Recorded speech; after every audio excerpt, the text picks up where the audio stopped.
Good afternoon. I'm First Alert Meteorologist Aaron Pickering. Well, that's not me. Over here, Sam. Hey, there I am. And we're looking at a beautiful weather day. Let's take a look at your First Alert forecast while we're at it. We're down here at Brian and Kelly's Pumpkin and Trees down on Broadway and Rosemont, and a beautiful day to be down here grabbing some pumpkins. Temperatures tomorrow are going to be just as warm, up to 89 degrees for your afternoon high. Currently, we're still sitting at 89 degrees at this 5:30 hour. The dew point really low, dry relative humidity, only 7% outside.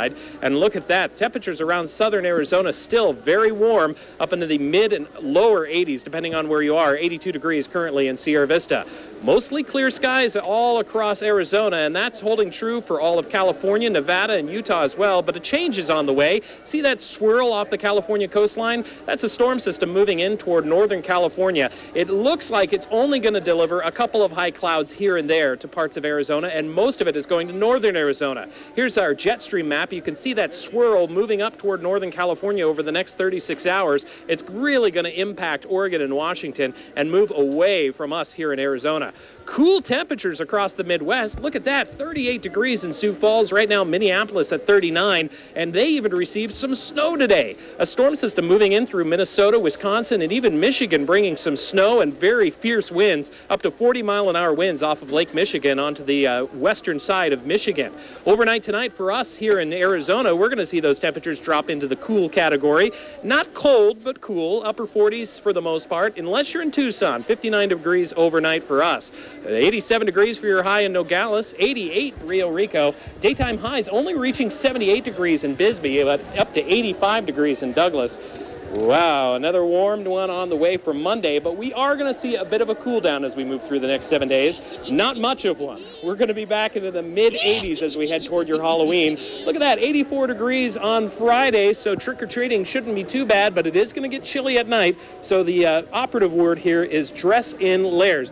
Now, Robert's joining us, and Robert's been working real hard on this pumpkin well, we saw him right at the beginning of the break start this pumpkin, and this is the same pumpkin, Robert. How fast do you make that? About 5 minutes. And is that about the average time for pumpkins? Yeah, average time. Okay, and what got you into pumpkin making? Because some of these are pretty elaborate. That's what, for the kids and stuff. I enjoy working, for the community. Right, and you told me that you got into pumpkin carving because of an accident? Yeah, it was a bad accident I was in. So are you down here Monday through Friday, or just when you have time? When I have time, when I can make it from working. Excellent. Well, some of these creations are pretty neat. Do you do custom pumpkins as well? Oh, yeah. Anything anybody wants. So if somebody wanted their face on a pumpkin, you could do that? Yeah, for my warped sense of humor, I can do it. Well, I don't know if I'm going to get my face, but Mark Stein, I know this is the place for you because your face in a pumpkin, I know you would enjoy that. Come on down here to Brian and Kelly's Pumpkin and Trees, right down on Broadway and Rosemont when you can. Come on down, guys. Aaron, the likeness is uncanny. I mean, the fact that he was able to carve that pumpkin to look just like you is unbelievable. Yeah, take a look at this, guys. I mean, pretty close, you think? That's pretty cool stuff. Very close. Thanks, Aaron. Thank you very much. Dave Cooney here now. Dave, you've been carving pumpkins all afternoon as well, right? All afternoon. That's where I spent most of my time today. I didn't get them as good as the one that looks right there. Well, that looks like Aaron Pickering. It's hard to get that. Yeah, the likeness, incredible. Right there. Oh, yeah.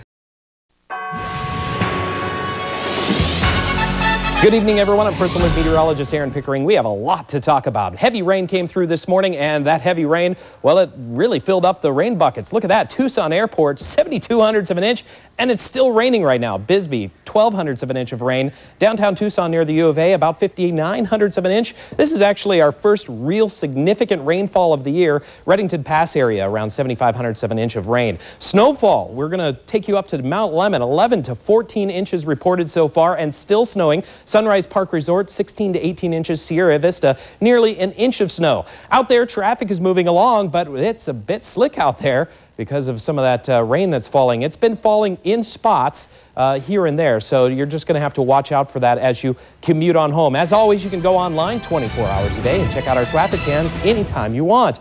Here's what it looked like, the Rincon Mountains, as the clouds started to move on over them. And as the clouds parted, you were able to take a peek at that snow on the very top of those mountain peaks. We're going to continue to see more snow and rain for us. It's going to be more on and off tonight rather than, well, the rather than the steady stuff that we saw earlier this morning. Down to 32 degrees. We're going to really have to watch for ice, especially along those bridges early in the morning. But as we head in through the afternoon, we're going to warm up and clear out. Well, this storm is going to get out of here just as quickly as it came. 41 degrees currently at the airport. That relative humidity all the way up at 89%.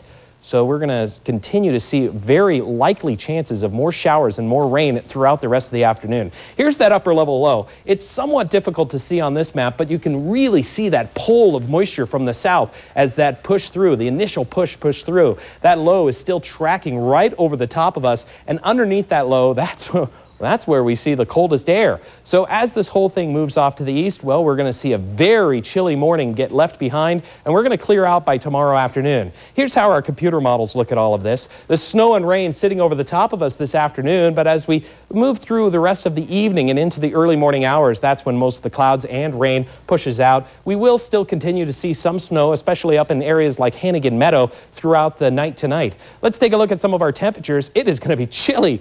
Look at that, 31 degrees Douglas, 31 Nogales, and snow, and like I say, watch out for that ice in the morning because that will be an issue.